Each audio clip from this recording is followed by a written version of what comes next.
Teresa mother तेरेसाचो जल्म अल्बेनियांत ऑगस्ट 26, 1910 वर्सा जाल्लो. तिचें खरेंच नांव एग्नेश गोशा बोजाखीस. 1929 वर्सा ती भारतांत आयिल्ली आनी कोलकाता हांगाच्या गरिबांक मजत करपाक लागली.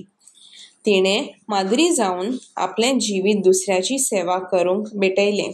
1950 ह्या वर्सा तिणें मिशनरीज ऑफ चॅरिटी ही संस्था सुरू केल्ली जी गरीब घरदार नाशिल्ल्या लोकांची जतनाय घेवपाचो वावर करताली.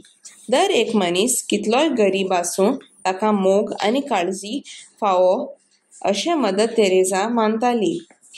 तिणें व्हड करून आपलें काम केल्लें.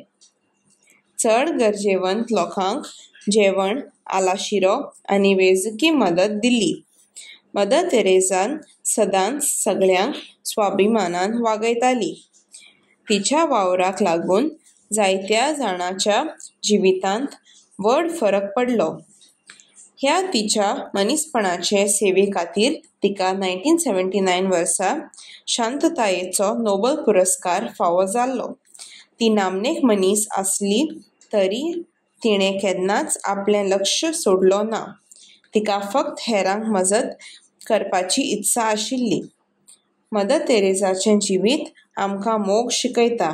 एकल्यान दुसऱ्याक मजत करूंक संवसारांत व्हडलो फरक घालूंक शकता हें तिणें आमकां दाखयलें.